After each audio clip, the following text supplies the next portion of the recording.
الحمد لله رب العالمين والعاقبة للمتقين والصلاة والسلام على رسوله محمد وعلى آله وأصحابه أجمعين. أما بعد فأعوذ بالله من الشيطان الرجيم. بسم الله الرحمن الرحيم. أطيعوا الله وأطيعوا الرسول وأولي الأمر منكم. زمر صدا پوښتنې سوي دي چې د امیر امر په کومو ځایو کې واجب دی. ګرانو محترمینو، دا جواب ته غوږ ونیسئ تفصیلي. بسم الله الرحمن الرحیم حامدا ومصلیا. امیر دا نه غواړي چې ماسې تسلط پر ټوله مملکت ولري. د هغه امیر الله پاک په قرآن کې درته وایي چې اطیعوا الله، تاسې اطاعت د الله وکړئ، و اطیعوا الرسول اولي الامر منکم. د اولي الامر سره اطیعو نسته. په دې کې اشاره دې ته وکړه چې اطیعو نسته ورسره، چې د امیر په قول هلته کوئ چې د الله د رسول خبره درته کوي، که د هغو خلاف درته کوه په قول یې مه کوئ. د دور مختار تورو ته ګورئ. نعم، طاعة الامیر فيما ليس بمعصية فرض. هغه امر د امیر او طاعت د امیر په هغه کې چې هغه معصیت نه وي، هغه فرض دی. حدیث ته ګورئ. وعن ابن عمر رضي الله تعالى عنه قال أن النبي صلى الله عليه وسلم قال عليكم بالسمع والطاعة لكل من يؤمر عليكم ما لم يأمركم بمنكر وفي المنكر لا سمع ولا طاعة.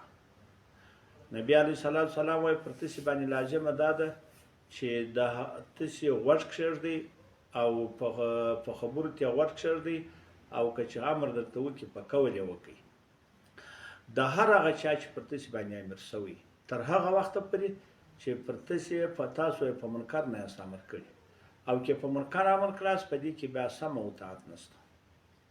ګرانو محترمینو، نو دا د امیر سوچ چې په هر هغه شي باندې امر کړي. بارونو خلاصه د خبرو دا ده. امیر دغه امرونه لري چې لږ و دې ځای ته پام وکړئ، نور نه. اول که یې په مباح باندې، نو چې په طاعت سره یې امر کړي، وایي دغه وایي رضی مختار دغه ځای ته پام وکړئ، وایي چې رضی مختار وایي چې امر یې کړي هغه طاعت یې په هغه شي کې چې مخالف د شرع نه وي، په هغه کې فرض دی. نو چې په موافق د شرع امر وکړي، دا خو نو په طریقې اولا فرض ګرځي، بدایع او صنایع هم. اوس نو په څو ځای کې اول که یو کار مباح و، که ده په فعل امر وکړي فعل واجب دی، که ده په ترک امر وکړي ترک واجب دی. او که شی واده ورله خلاف الاولا یا مکروه تنزیهي و امیر امر په وکړي مکروه تحریمي ګرځي. ته فرض کړه چې هغه علما خلک راولاړېږي نسوار هغه مکروه تنزیهي بولي، که امیر وایي مې کوئ، پر سړي باندې هغه واجب ګرځي، په قول بیا کوي. هغه کسانان چې سګرېټ هغه څوک بولي مکروه تنزیهي بولي، خلاف الاولا بولي، که امیر المس کوي پر سړي واجب ګرځي، بیا یې سکول مکروه تحریمي ګرځي، په ګناه کبیره ګناهکاره کېږي. یو دوهم، متا صادفه دا هغه چې نعم امر الامیر متا صادفه، چې د یو ځای سي مقابل سي د امر مجتهد فيه، د قول مجتهد فيه، نو بالکل د امر چلیږي. دوم ځای دا دی، یوه مسله د اختلافي ده. په اختلافي مسله کې امیر امر وکړي، چې امیر امر وکړي چې دا کار وکړي، په هر قول چې امر وکړي په اختلافي کې پر سړي لازم ګرځي. حتی علما دا لیکي وایي که چیرې دوه قوله و، یو ضعیف و یو قوي و، په ضعیف قول امیر امر وکړي هم لازم ګرځي. سبحان الله. دا تورو ته پام وکړئ، دا یا دوا. نو په مباح کې او که د شریعت امر وکړي یو شی مستحب ډول کوي یاست، نو دا په سړي باندې واجب ګرځي. که شی اولا ډول کوي یاست، دا په سړي واجب ګرځي. که سړی شی واجب ډول کوي ډیر زیادت پکښې راځي، دا شان شوه. نو په مباح کې سو، بل په مختلفه کې سو، بل چې د شریعت موافق او که د شریعت مخالف و هغه لازم نه ګرځي. اوس نو با پام ورته وکړئ. بل حتی تصرف په ملک کې د غیر کولای شي، هغه په داسې شرط چې هغه یوازې ورکوي که ضرورت وو. لکه د مثال په توګه یو والد ورور د راکشي هغه داسې پیښه شي چې دا والد یې راکشوي د مسلمان خلکو مځکې ترلانې کېږي، هغه خلک مځکې نه ورکوي، لیکن خو هغه د لسو کسو مځکې ترلانې کېږي، دی په دا واله باندې هغه زر کور آبادولی شي. نو دی په زوره داسې کولی شي چې دا مځکې ځینې قبض کړي، مګر و په شرط د قیامت د هغې ورځې یا د یوازې د مځکې دا به ورکوي. هر څونه قیامت چې قیامت به نه کموي. د هغه رقم که راولاړ شو یو ځای مسجد و کور ته، د کور ور بغل ته و، دا مسجد پر خلکو باندې تنګ شو، نو دا مسجد چې دی ورته وایي زه جوړوم غټوم، نو دا کور پکښې ځي، هغه کور والا زه کور نه خرڅوم. چې هر څه یې په وکړه نو بالکل په زور یې ځینې خرڅولی شي، هغه قیامت به د هغه قیامت هر څونه قیامت چې و هغه به ورکوي، لیکن کولی شي د دغه دپاره ځکه دا هغه فایده عامه ده، د خاص خلکو ضرر ورته اخیستی کېږي. دا ځایونه د امیر د امر مطابقت دی. او امیر هر څوک چې وي خصوصا چې هغه شرعي دعوه کوي، هغه خو جلا مسله ده چې د هغسې امیر تسلط پیدا کړي چې په سړی په مخالف نه امر کړي، سړی په قول کوي. دا ټول دا چې مو درته وویل و 50مه صفحه د رد مختار جلد اول هم ده، 615 جلد اول ده، او 340 هغه دریم جلد دی. نور ته څه کوي، دا خو ډېرې غټې خبرې دي. د امیر یو غټ هغه دی چې د امیر امر پر سړي باندې لازم او واجب دی. چې دا خبرې درته راغلې دلته یې پله خلاصه دا بل ځای هم درته وایم. او که خصوصا امیر داسې امر وکړي چې زموږ په وطن کې هغه زموږ په وطن کې یو مذهب که څه هم د مذهبو د مذهب زموږ د مذهبیانو د اهلسنت والجماعتو مذهبیانو دا رایه ده چې په هر مذهب سړی وي نو هغه مذهب شخصي هغه تقلید پر ده باندې واجب دی، د هغه څه به دی نه اوري. او خصوصا عام خلک او د عام علما به بیخي اخو هغه چې یو څوک پوهېږي اخو لا جلا مسله ده، دا به بالکل نه ځینې اوري. نو چې امیر راولاړ شي یوه داسې مسله وي چې هغه په دې وطن کې یوه مسله وي د امام صاحب په مذهب کې اختلاف الادی په ضعیف کول باندې امر وکړي چې دا وسیله امر نافظ ګرځي. ګرانو محترمینو دا خلکو دا خبرې داسې کړي دي چې بیخي داسې نادرې کړي دي. او دا امیر ته اجازه ده حتی که امیر امر وکړي چې په دغه مملکت کې دي د یو مذهب یاد کې د امام صاحب د مذهب هغه مسلې دي قاضیان کوي، قاضي چې بیا د هر چا په مذهب باندې فتوا وکړه، مګر نه په هغه ځایو کې چې د ضرورت په خاطر زموږ رسم مفتي ویلي زموږ قواعد ویلي وي چې د بل پر مذهب فتوا جایزه ده. که هغه ځایونه نه وي خالي د امام شافعي صاحب په داسې مذهب کې چې ضرورت ورته نه وي پر هغه باندې فتوا کوي، دا فتوا هغه سره نافظه نه ده، حتی قاضي و دې ته معذور ګرځي، دا قضا بالکل صحیح نه ده چې امیر امر ورته کړی. نو ګرانو محترمینو غوږ ونیسئ، دغه مسله ده دا چې مو درته وویل دا ګوره شرعي مسله ده، زما خبره به ترې چې پرې لا تعلق نه ورکوئ، دا هغه به تر یوه نفس شرعي مسله ده، د شرعي مسلې درته وایم. اوس دا چې سول تفریح ته ګورئ غایبانه جنازه څنګه ده. غایبانه جنازه یوه په صحیح حدیث راغلی ده چې محمد رسول الله صلی الله علیه وسلم د جابر بن عبدالله رضی الله تعالی عنه روایت دی چې نبی علیه الصلاة والسلام مبارک هغه لمونځ ورکوي، دا په صحیح سند ثابت روایت دی. و چاته ورکوي؟ نجاشي ته. چې نبی علیه الصلاة والسلام مبارک راغی نجاشي ته ول نجاشي مړ دی ول راسي سب سې لمونځ ورکوي.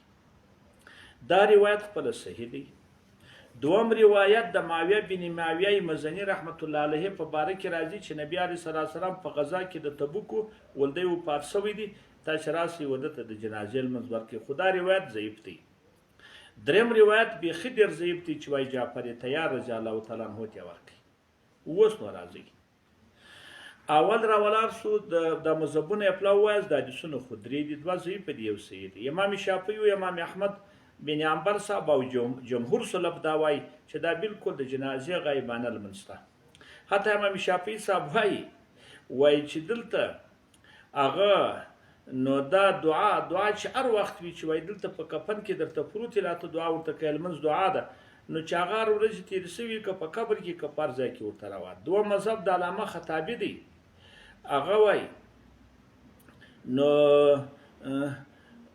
وایي په هغه ځای کې چې دی مړ شوی که د جنازې لمونځ کوونکي نه وه بیا د غایبانه لمونځ په روا دی که نه دی. درې مذهب د ابن حبان دی، هغه وایي د قبلې خواته کوو دا خلک چې لمونځ پسې کوي غیبانه پسې روا دی. څلورم مذهب هغه دا دی چې مطلقه جایز دی، خو موده غواړي تر یوه ورځ دوې او درې به نه یې تېر دغه قدر وایي نور نه.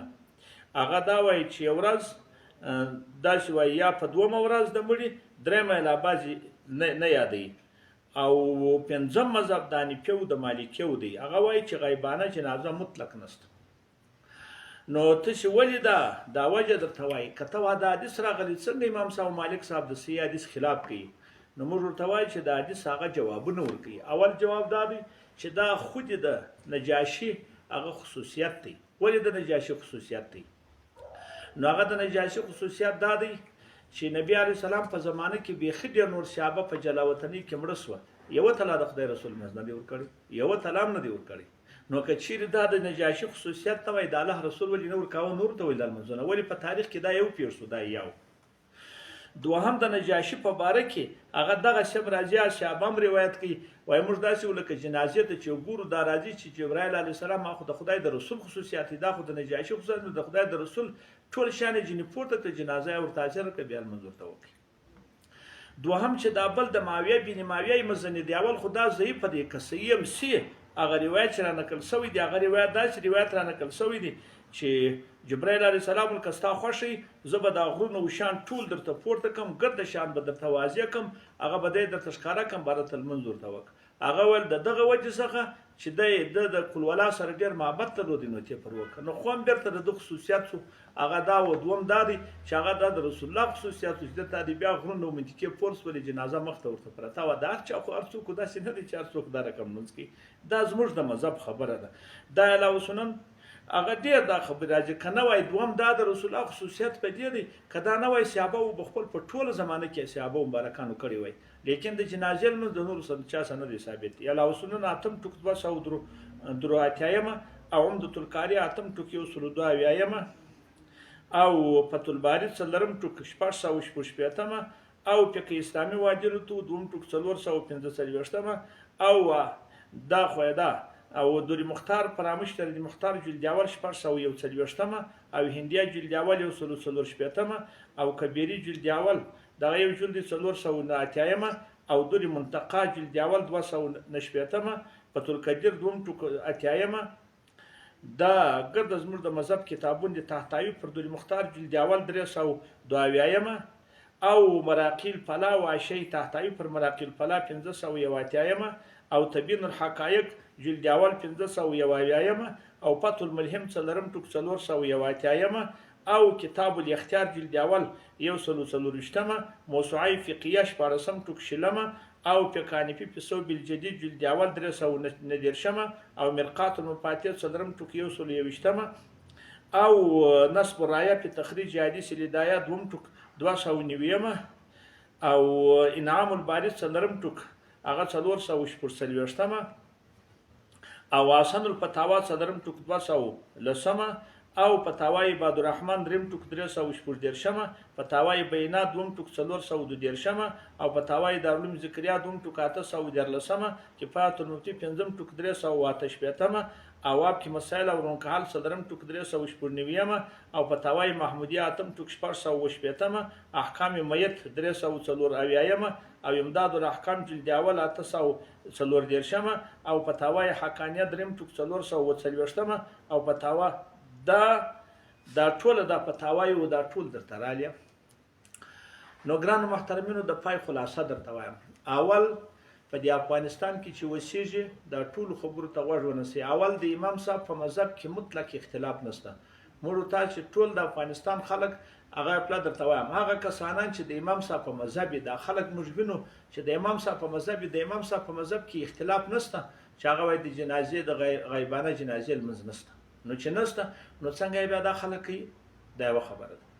دوهم هغه کسانان چې دلته وسیږي اهل سنت والجماعت په نورو ډلو کار نه لرم، دلته خو به هندوان هم وسیږي، دلته به سکان هم وسیږي، دلته به نور خلک هم وسیږي، هغه به تشیع والا هم وسیږي، په هغو زه کار نه لرم.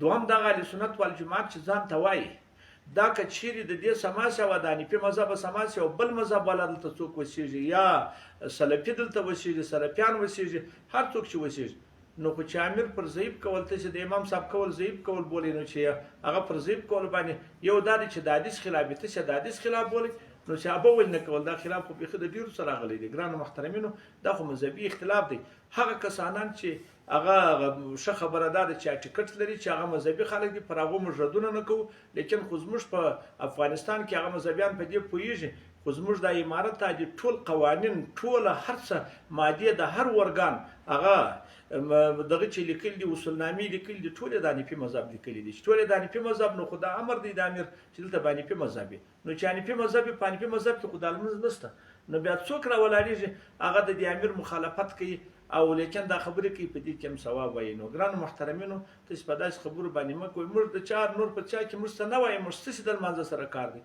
او بل د الله پروي دا خبره درته کوو دا په پاکستان او په نورو ځایو کې موږ وسیدلو یقین بیا خو نه کاوه یو کلی به یو رقم بل کلی به بل رقم بل کلی به بل رقم هغه پر موږ ډېر سخت خواري تیر کړی دي نو و چې دی اوس موږ وایو چې هغه په افغانستان کې باید دغه رقم خبره نه ټول خبره هغه باید امیر شورا راوغواړي تر مخ خبره وکړي تحقیق باید وکړي او مسله باید تحقیقي شي چې تحقیقي باشي دا خبره ته لا پام وکړي چې اره خوا ده امیر دی ودی خبر تلام پام وکړي ان شاء الله ورته پام وي از نور امیر حفظه الله به خدای داسې کارونه کړی دي هغه ششه کارونه دي ګونی خدای دا کار تم پام سي چې وزدل ته د امام صاحب مذهبيان خپل په مابین کې ډلې دي یو ایزه مذهبي ما بل وابي دي یو بل شي دي باید داسې قوانین او داسې اصولنامې کښې دي چې هغه ټول پر دې اصولنامو پر دې متفق سوي نه پر تدقیق بنایي پر اصول پر قواعد او پر اسم مفتي بنایي چې ودې ټول ته وګوري چې هغه بره دغه لا یو څه او دا رقم چې هلته بره مخالفتونه هم د امیر پکښې راشي او ځان ته تقوا هم وایي دا پرهیز هم وایي ښه کار هم وایي